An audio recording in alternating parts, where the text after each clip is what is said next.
Hey guys, what's going on? We got some news, some fascinating stuff's been happening. Gerry Connolly, Representative Gerry Connolly, 75-year-old who beat out AOC for a position on the House Oversight Committee, has died. Now, this all took place about 5 months ago.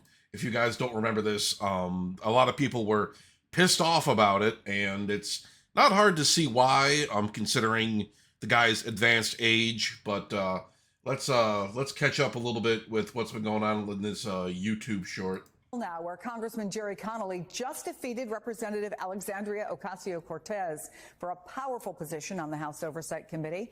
NBC's Ali Vitale is there for us. So the younger generation might be ready to leave, but the older one is not giving up, at least in this instance. That standard boomer playbook.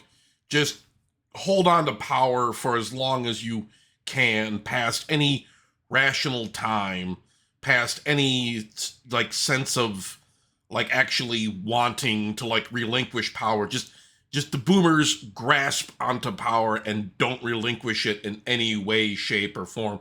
They will cling to authority for as long as they can. God forbid somebody under the age of 85 actually gets one of these positions. God forbid a millennial or somebody actually takes the reins of power at any point. Tell us what happened and why it's significant. Yeah, at least not in this instance, Chris, because we have been seeing this battle between the generations within the House Democratic Caucus over the course of the last few weeks as they do their steering process, which is basically who's going to lead what committees, and in this case, who is going to be the ranking Democratic member in an age where a lot of the Democratic goals are going to be to thwart, to have different messaging from the Trump-aligned Republicans up here on Capitol Hill. In this The Democrats voted for this. The Democrats wanted this. Excuse me as I stutter. But yeah, this was all part of the plan here. Just get these octogenarians somehow, because it's too scary to think of somebody like AOC actually having this kind of authority. It's too scary because the young people might actually want to do something different. That's why they're going after David Hogg, because he's getting tired of all these 80-year-olds, these sclerotic, necrotic 80-year-olds still having, that much power within the party, and that's why they're trying to destroy him too.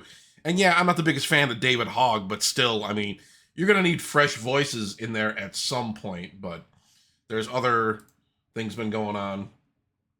But yeah, this has been happening. So a few weeks ago, 3 weeks ago, this was reported on by The Hill, but apparently Connolly's cancer returned and he stepped down from the House Oversight Committee, which I really didn't know about. I heard his cancer had returned, if I recall correctly. There was a lot of stuff going on in the last few weeks. I haven't been paying attention to every single thing the Democrats have been doing, but it was pretty bad. It's a pretty big slap in the face. Every Dem who voted for Connolly to be the leading face of the oversight to the Trump administration during a moment of existential danger, knowing he had likely had fatal cancer, owes an apology to us, to their constituents, and honestly to Gerry. What an effing joke. He had likely fatal cancer, owes us an apology. They owe an apology to their constituents, and honestly to Gerry. What a joke.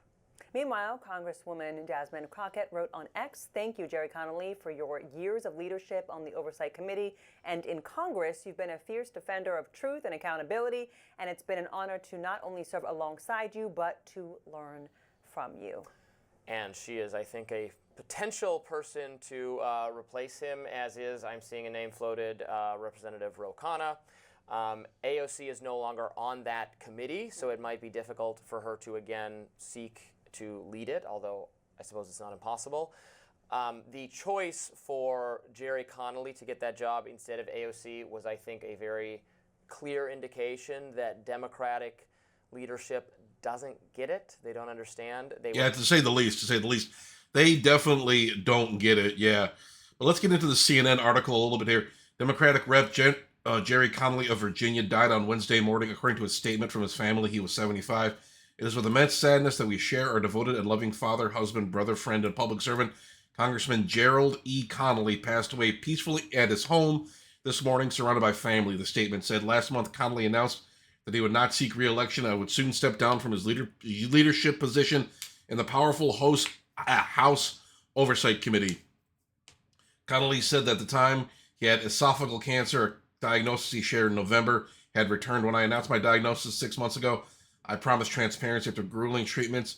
We've learned that the cancer, while initially beaten back, has now returned. I'll do everything possible to continue to represent you and thank you for your grace, he said in a statement at the time. Now, this comes on the heels of the Biden prostate cancer announcement. I guess it's metastasized to his bones. Old Joe seems like he doesn't have much time left, which would be kind of funny if they kept him in, which many Democrats wanted to do back when Biden was clearly in the throes of like dementia or some kind of advanced, like, I don't know if I want to call it like Alzheimer's, but he was clearly didn't have the mental faculties anymore. Lots of Democrats wanted to ram him through, no matter what the numbers were saying, no matter what the voting numbers were indicating as far as Biden's success in the last presidential election. But I mean, imagine Biden winning the election and dying like 4 months into his second term. That would be just perfect. That would be the perfect encapsulation of America's overdependence on these way too old people. But there's some tweets I want you guys to see. This from Ken Klippenstein. I figured if anybody would be talking about this, it'd be him. Ken does some pretty good work reporting on Democrats. Virginia Democratic Party Chair's response to my reporting, warning that Gerry Connolly was terminally ill back in December. House Democrats had just picked someone who's literally dying to be ranking member of a powerful watchdog committee. Susan Swecker says, delete yourself. Delete your account, and Gerry Connolly is going to kick cancer's ass. This is back in December. Right around the holidays, too. Nice sentiment here. This is pretty sad, pretty pathetic. Look at, she got brutally ratioed here. 390 comments to 34 likes. Oh, brother. It's extremely hilarious how leftists don't think they are included in our unpopularity. You think the country has negative view of the Democratic Party, but not you too. Maybe sending Liz Cheney to Michigan again. Oh, yeah. This just kind of going in. But let's see what Gerry Connolly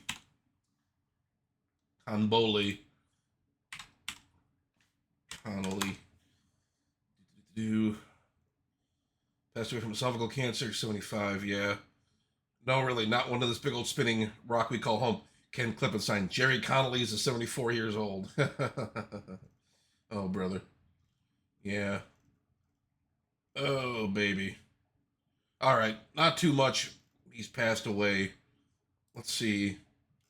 Hold on one second. I cannot type, I swear to God. All right, let's see what people are saying. 91 replies to this. Many such cases. So his RBG passing out during a congressional hearing. That would be saying the thing about Biden if he was in office right now. Delete yourself. Is the job really that great that you want to hang on to it and go to meetings up to the days before death? I can't tell if he's delusional and corrupt or just corrupt. Shaking my head. First thing I thought of when I heard the news was you, Ken. What in the hell is wrong with the Democrats? Young people are the future of the party, for fuck's sake.